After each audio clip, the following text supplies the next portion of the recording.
Thank you for being here. Thanks for having me. All right. And your area of research is meaningful work. Why is that something that you wanted to study?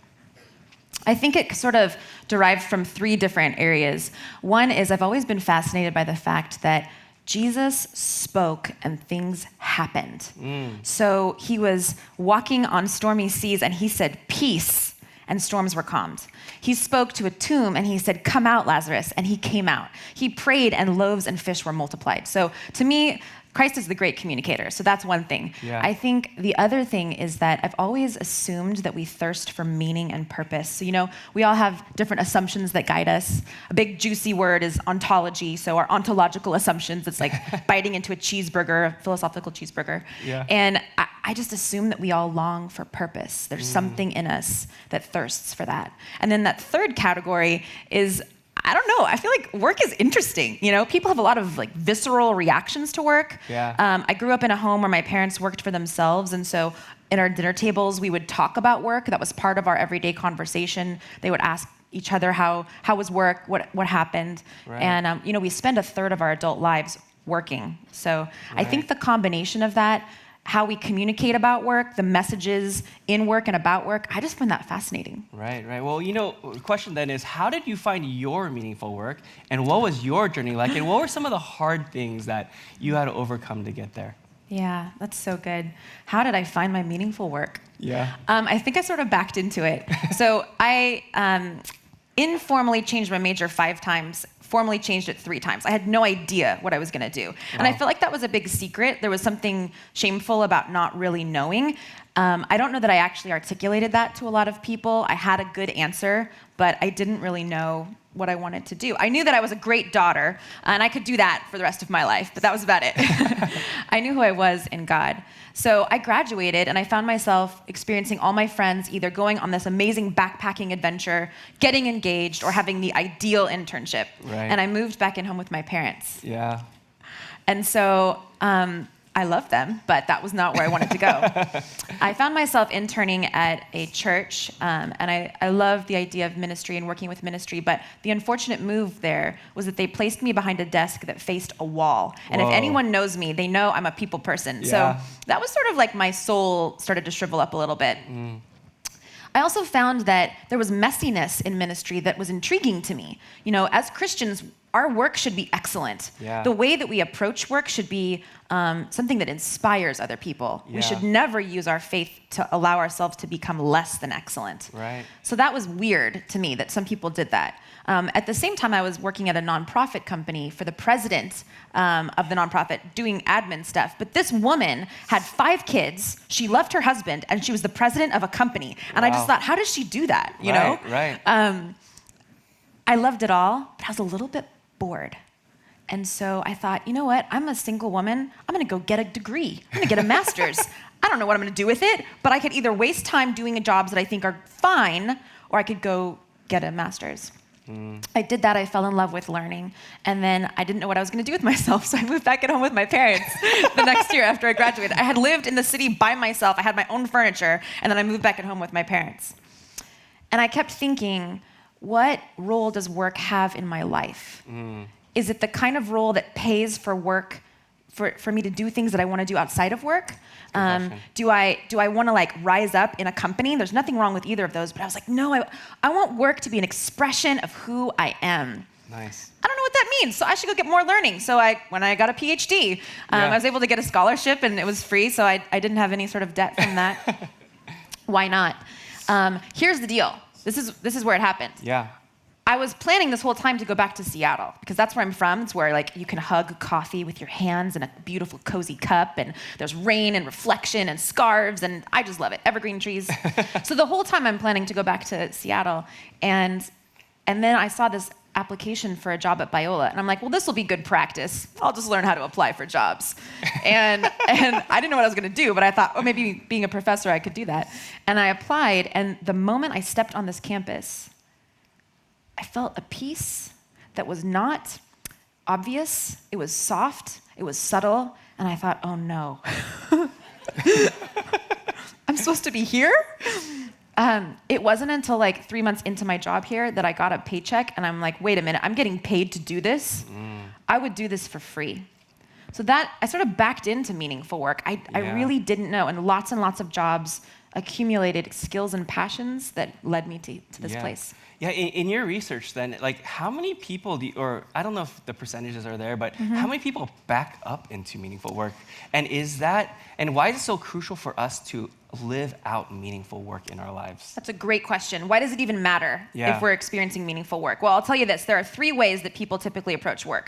So one is just a job. Again, it pays the bills so that you live for your weekends, or you have another kind of meaningful work that maybe doesn't pay the bills, and so you have a job that does that. You have a career where you're rising up. Maybe you get a promotion, you get a new office, you get to go on vacation, you get that car you want, it feels good. And then there's a third one that's calling. Calling is kind of a subset of meaningful work. It's one way in which we can feel meaningful work. The people who feel called to their jobs, they are more likely, like by a substantial amount, to have more satisfaction in life and in work, more motivation, more resilience, so that when economic downturn or organizational change happens, you survive and you thrive. More resilience. People like being around them. Yeah. So good stuff. We probably will get to this later, but there's also a dark side. Okay, well, let's talk about calling a little bit. Yeah. Okay, before we talk about the dark side, okay, Arianna wants to talk about, okay, so how do we approach calling, and what are some practical ways that we can explore our callings here?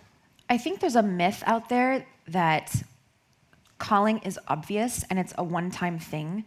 Now, let me be clear. When I'm talking about work as a calling, I'm not talking about our general calling as Christians. It's to love God and love others. Yeah. And that should exist in all spheres of our life. Now, one way that can exist is in work. It can also exist in relationships and in other things. So we know that God is a mighty God, that he is Lord and sovereign over all. But we also know that he's a personal God. And we do injustice if we only concentrate on one or the other. So if we concentrate on him being this mighty God, then we forget that he knows the hairs on our head. He made us with specific skills and passions.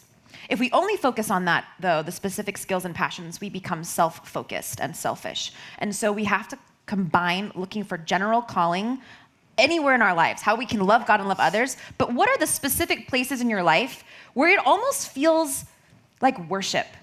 That work is an opportunity to worship. What you worship is a whole other story. Yeah. So I think part of maintaining and cultivating your calling is recognizing it's not a one-time thing. And then the second thing is that it's building in. So the things that you're experiencing right now as students or in your first job, what could you learn? What kind of skills and passions could you discern? Because God is constantly cultivating a calling within us. Yeah. And so nothing is a waste if we let it be that way. So it seems like you're saying that calling is not something that just happens right away. I mean, it could possibly, but seems like something that God's developing in us over time. Yeah, most people don't realize it until they look back and they think, all these things that didn't seem like they made any sense, the waiting, the not finding the job that I want, actually these other experiences built in to the job that I really desire. Yeah, that's great. Well, so then how do we steward, let's say I know what my calling is and I know I'm walking into something and I love learning here at Biola University. How do I steward that well and not fall into this dark side? Yeah, we can go there now? Okay. Let's do it. How do I steward that well? So here's the deal. While people who feel called are the most motivated, the most satisfied, the most enlivened with life, they just feel good. Like they wake up in the morning, they're glad to go to work, they go to bed at night, and they're like, whoa, I'm exhausted, but I'm so glad I did it. Those people are also the most prone to job idolization and to workaholism. Wow. And workaholism is an actual addiction. And so I think one way to be careful of it and to care for it well is to know that just as much as we think about work, we need to think about rest. That at the very beginning of Genesis, in the very first chapter, we learn that God created, he worked. Work was a holy endeavor. Yeah. Before sin came into the picture, work was beauty. He also rested. And those are healthy partners. So if you don't know how to step away from your work, that becomes an idol. And work is no longer an expression of who you are, it becomes the definition of who you are. And that's when you know you're in trouble. How can you be sure you're being called to something? How can you tell that God is actually telling you where to go? Wow, that's the question, right? That is a great question. How can you be sure? It is a process. And so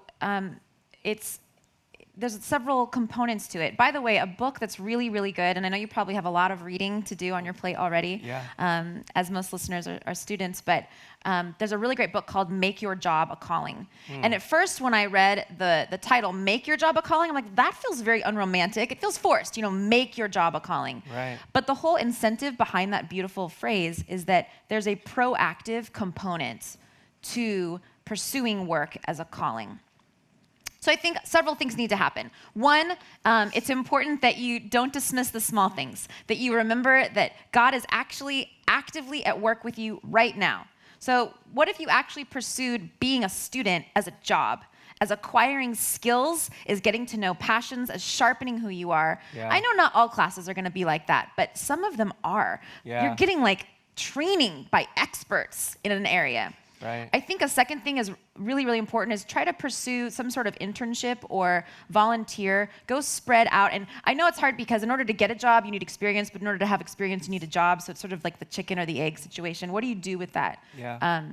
But you got to knock on the door. So for example, I wanted to work at a radio station and there were no openings, but I went there anyway. I went with a resume that now I had no idea what I was doing with resumes. I did not make use of the place I should go for that. I went there and they didn't have any openings, and I said, here's the deal. I so value what you stand for as a company, and I so want to be here that I will empty the trash cans if you just let me be a part of this company. Right. And he was like, hold on for a moment. And they created an opening for me that was not initially paid, but then later, as I proved myself, became paid. So I think you got to knock on the doors. The third thing is this. Be careful who you listen to, but be sure to listen. So you need to find people who you admire, not just people you like, not just people you've known for a long time, but I want you to really think about who are the people whose decisions and whose life you want to emulate, and ask them to speak into your life. Yeah. I know for me, there were always people who said, you can't do this. I know when I was trying to figure out whether or not I should go to grad school, I had someone pull me aside and said, you don't have what it takes. Just right to my face. Whoa. If I believed them, I wouldn't be here right now. Right. So there are some people, you're being told that you don't have what it takes. Maybe you felt foolish or stupid or lacking. Do not let that define you. But do ask for people to be around you who can speak truth and life into you. Part of calling is grit. You got to keep going. You got to have resilience. Yeah, that's good. Wow, that was rich. Thanks for that. Okay. Here's another question, okay? Is it possible for someone to not find their calling?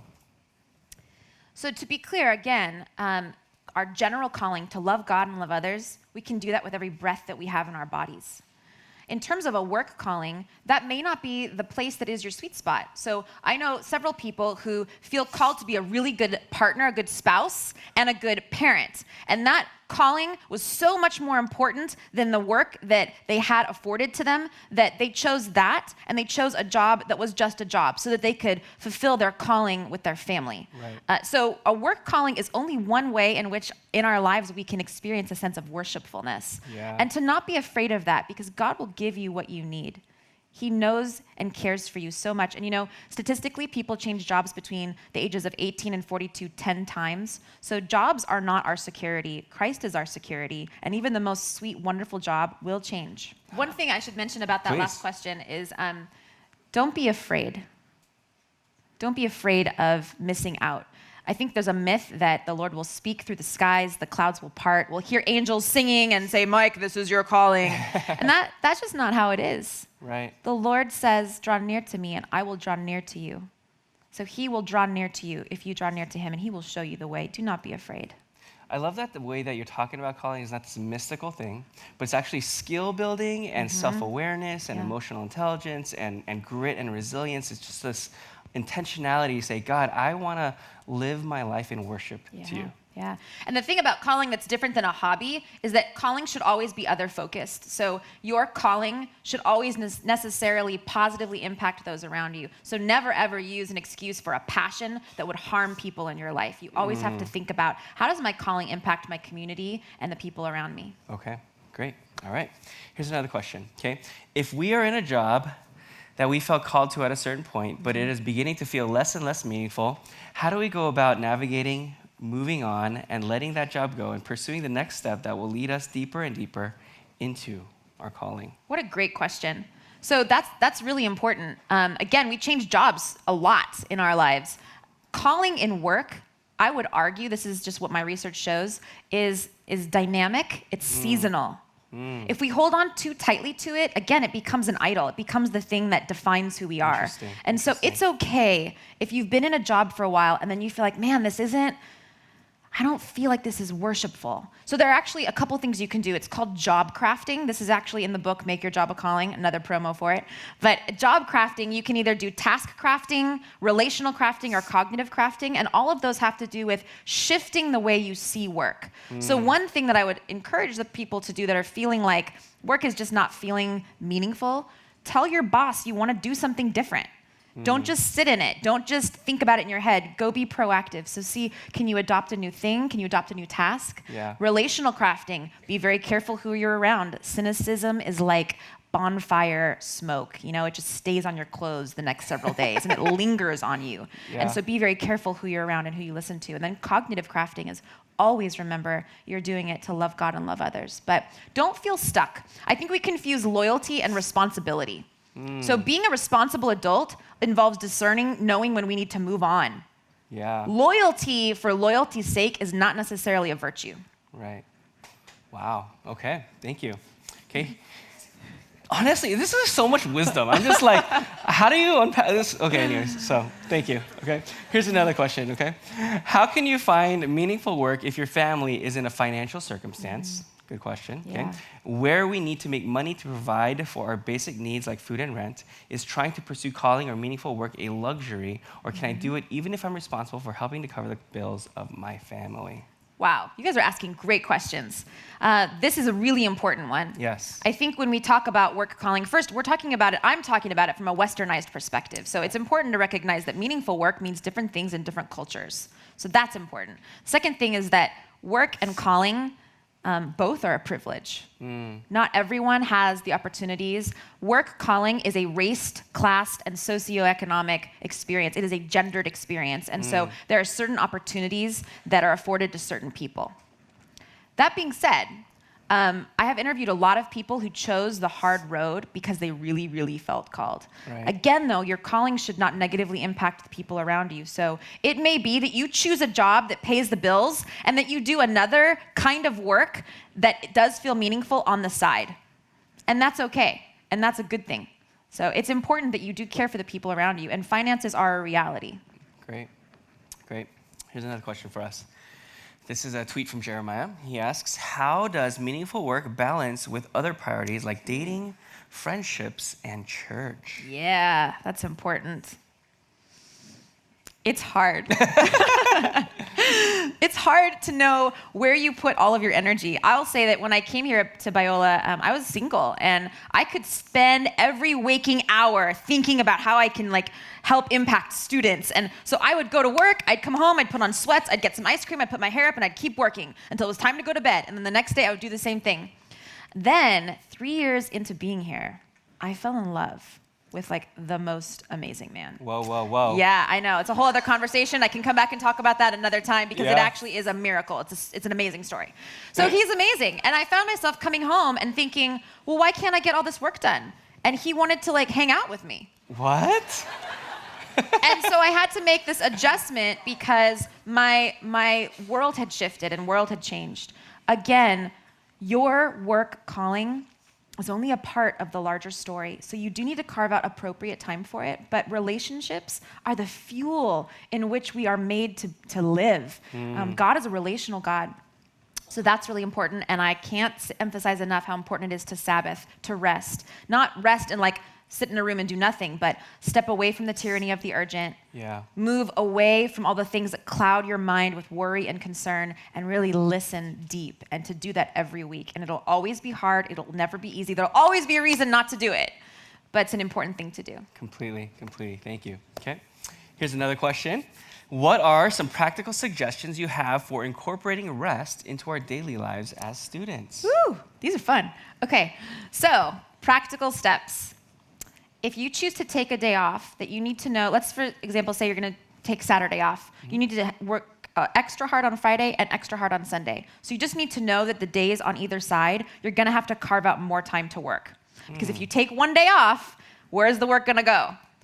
I think it's also important to know that there will always be a reason to not do it. Right. And it will feel uncomfortable. We are a multitasking society. We do not know how to do one thing at a time. Yeah. So it's okay to plan in your Sabbath. I personally like to go to the grocery store. I love food in general. So anytime I get to think about food or plan things about food, it's just fun. Yeah. But if I were to, someone were to offer, like, do you want to go gardening? I would say no.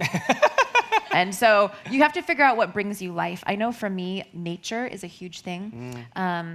There's a really great book called Sacred Pathways. It's kind of like the Myers-Briggs, but for your spiritual life. Yeah. And you learn what certain ways do you feel closest to God. And so I would encourage you to be proactive about your rest day. Know that it will be a battle. There's a battle out there for our time, and we need to know how to give it to the Lord, like tithing our time. Great. Great. Can I ask you a personal question again? Yeah. Like, how do you Sabbath with maybe a husband who doesn't want to Sabbath the way that you want to Sabbath? Sure, that's a great question. And also, we don't have kids yet, but that will be a whole other conversation. How do you Sabbath when that happens? Right. So Sabbath is about communion with Christ. It is taking time to step aside and saying, Lord, everything I have, everything I do, everything in my calendar, you're in charge. If I haven't heard you this week, speak to me now. Yeah. And whether I hear from you or not, it matters that I'm giving this day to you. So yeah, if you're married to someone who does it differently, it's important that you talk through that. And maybe you need to choose to Sabbath differently. Maybe you need to choose to Sabbath in a new way. So I used to Sabbath on Sundays. When I got married, that was stressful for my husband, and I actually really am grateful that we moved it to Saturdays, because he likes to have a Friday and a Sunday to work on either side before the next day. And so he really gets revived by doing stuff. He's such a wonderful person to accomplish things. Like when he says he's going to do something, he does it. I love that. I get really revived by being still and having a blanket and a cup of tea and journaling. And so we've had to kind of figure that out. We haven't perfected it. Yeah. But we try to incorporate, like, either one day we'll do it the way that he feels revived, the other day we'll do it the way I feel revived, or we'll try to do a little bit of both. We never actually do it well, but the point is to do it. No, and that's good. It's the act of presenting ourselves in worship in this Sabbath. That's the act of worship too, right? Yeah. It's the intentionality of it. Yeah. Great. And we're figuring out how to do it better. And to know it's always in process, because sometimes there'll be emergencies or life situations that come up, and again, the day's not about you, so you need to be able to flex and roll with it. Great. Awesome. Okay. Here's another question. At what point is enjoying work and striving to achieve greatness at work workaholism? Ooh, good question. It's a slippery thing. Yeah. Because you can get to the point where, oh my gosh, for me, I love being a professor. I love that I get to learn, help other students learn, to mentor. I just think it's amazing. And the fact that we get to be professors here at Biola and speak the name of Jesus into the things that we talk about, that's so cool. Right. If I feel like things will fall apart if I step away, that's a bad sign. If I feel like I'm uncomfortable talking about my identity without including the fact that I'm a professor, that's a bad sign. Yeah. Workaholism becomes the thing that initially, like any addiction, feels really good when you're doing it. You know that it's an addiction when you're not doing it, you feel really bad about yourself. So it's important to recognize that your worth and your value are not in work. And it's tricky because when you're a student, you get asked, what major are you? Well, when you graduate, what's the next question? What do you do? And if you don't get anything from that, it's like, well, are you seeing anyone? Well, so for me, like for several years after college, it was like I didn't have a job that I really felt passionate about, and I was single for a while, and I just like had nothing to say about myself. And it's easy to feel like you're a second-class citizen. So it's really important to remember that this is a process, and you have to guard your work calling all the time, because it's easy for the seduction of workaholism to feel valued. And a lot of times workaholics get a lot of the opportunities at work, because if you overwork, you're the one people go to. That's right. So it's really, really important to develop a sense of humility. I think that's the big antidote to workaholism. Humility is knowing your strengths and knowing your weaknesses and knowing that you still need to learn. Great. All right. Here's one more question. How can we view our time at Biola as meaningful work rather than a step towards meaningful work in the future? Yes. I feel like I want to give that person a high five. This person gets it, right? Oh, yeah. It is, if you let it. It really, really is. So one way to think about that is maybe even make a list. What are the classes that help you achieve your degree? And that's what they do. What are the classes that when you go there, you feel like you want to keep talking about it afterwards? Like maybe not doing the homework, because really who wants to do that. Homework. But the actual conversations, and then I would really encourage you, go talk to your professors of those classes. Go make office hours with them. Ask them questions, get to know, because they are the experts. Getting a PhD is hard, but part of it is earning that intellectual muscle. So making use of that. Again, also making use of your community here. And knowing that, again, it is something that you're building. And so you're going to mess up, you're going to fail, and you're going to have hard days. And you're going to have days where you're like, I don't want to do this anymore. And to not confuse that with it not being meaningful work. Our last question that we always ask, Dr. Molloy, is what are some biblical principles that help shape your thoughts and ideas to develop your thoughts and ideas for today? Obviously, that's that beautiful scripture, I think it's in Colossians, that everything we do, we should do it as if it's for the Lord. And that's a really good one. But again, that's the paying attention to the primary calling. It's also important to remember that God is intentional about you. He has done things in your life. He has brought things in your life. Things have happened to you in your life that you have given to God and asked him to recycle and make better or to heal. And those things matter too. So I think about people like David, who was a shepherd and he was a musician. Yeah. And how those skills trained him to be king. I think about people like Moses. People often say, well, Moses didn't, he didn't have the skills. Well, that's not true at all. He was raised in a palace, so he knew exactly how the political paradigm of royalty worked. Yeah. He was also able to work at the ground floor, and he knew what it felt like to be a slave. And then he worked with really stupid animals for like 30 years before he led the Israelites in the desert. Right. So he knew how to deal with challenging situations. Completely. You think about Esther, who was taken from her home, but then placed beside the king, that she was able to learn from him before she acted as the ambassador and advocate of an entire people group. So I personally think, you look at the fishers of men, they needed to know what it was like to search for things in season and out of season, to face storms, to work together as a team, to know what to do when the nets were empty, and to know what to do when the nets were full, or the tax accountant. All of these roles in Scripture, they tell you that God is a personal God, and he loves us. So to me, meaningful work is all over. Biola University prepares Christians to think biblically about everything, from science to business to education and the arts. Learn more at biola.edu.